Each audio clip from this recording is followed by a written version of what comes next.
सरकार ऐसा कदम उठाने जा रही है जिसके पहले चरण की शुरुआत पिछले महीने की 1 तारीख को हो चुकी है।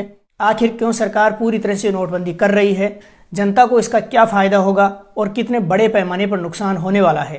आरबीआई के मुताबिक रिटेल के लिए डिजिटल रूपी के पायलट प्रोजेक्ट के दौरान इसके डिस्ट्रीब्यूशन और इस्तेमाल की पूरी प्रक्रिया की टेस्टिंग होगी। आरबीआई ने कहा है कि पायलट प्रोजेक्ट में शामिल बैंकों के डिजिटल वॉलेट के माध्यम से इसका इस्तेमाल किया जा सकता है। ई रुपया बिना इंटरनेट के भी काम करेगा, जिसके कारण जिन क्षेत्रों में इंटरनेट की पहुंच नहीं है वहां पर भी ये सुविधा रहेगी। इसकी कीमत भी मौजूदा करेंसी के बराबर रहेगी। जल्द ही इसको पूरे देश में लागू कर दिया जाएगा। धीरे धीरे ये मुद्रा लोगों के लिए चलन में आ जाएगी। इस तरह से सरकार ने पूरी नोटबंदी की शुरुआत कर दी है। नमस्कार, मैं राम गोपाल जाट और आप देख रहे हैं सियासी भारत। आपको याद होगा साल 2016 का वह दिन जब रात को 8 बजे प्रधानमंत्री नरेंद्र मोदी ने टीवी पर आकर अचानक घोषणा कर दी थी कि आज रात 12 बजे से 1000 और 500 रुपए के सभी नोट बंद हो जाएंगे। इनको किसी भी काम में नहीं लिया जा सकेगा।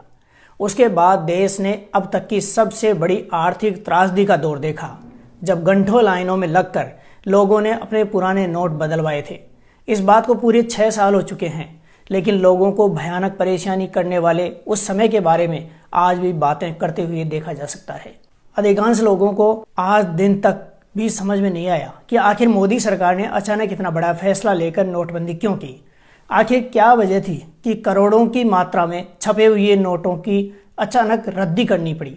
आखिर क्या कारण था जो सरकार ने इतना बड़ा निर्णय लेकर देश को असमंजस की स्थिति में डाल दिया था। हालांकि सरकार का पक्ष रखने वाले लोगों का मानना है कि बड़े पैमाने पर 1000 और 500 रुपए के नोट लोगों ने काले धन के रूप में जमा कर रखे थे, जिनको बाहर निकालने के लिए ये फैसला लेना पड़ा था। देश में लोगों ने अपने पुराने सारे नोट बदलवाए, तब जाकर राहत की सांस ली।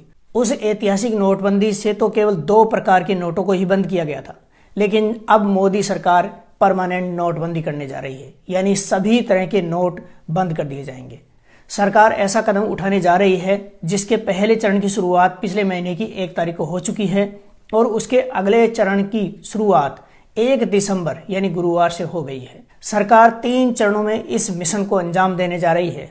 इसके बाद देश में सभी प्रकार के नोट पूरी तरह से बंद हो जाएंगे। आखिर क्यों सरकार पूरी तरह से नोटबंदी कर रही है, जनता को इसका क्या फायदा होगा और कितने बड़े पैमाने पर नुकसान होने वाला है।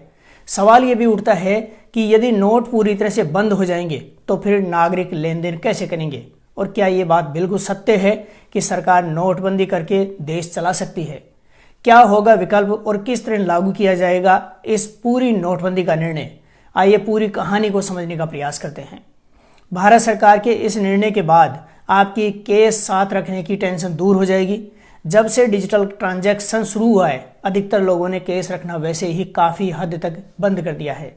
जिन लोगों को भीम, यूपीआई, पेटीएम जैसे ऐप्स का इस्तेमाल नहीं करना आता है, आज की तारीख में वो लोग भी इन मोबाइल ऐप्स के माध्यम से डिजिटल ट्रांजैक्शन लेन देन कर रहे हैं। भारतीय रिजर्व बैंक ने 1 दिसंबर से रिटेल डिजिटल रूपी यानी आभासी रुपया लॉन्च करने का ऐलान कर दिया है, जो रिटेल डिजिटल करेंसी के लिए पहला पायलट प्रोजेक्ट है।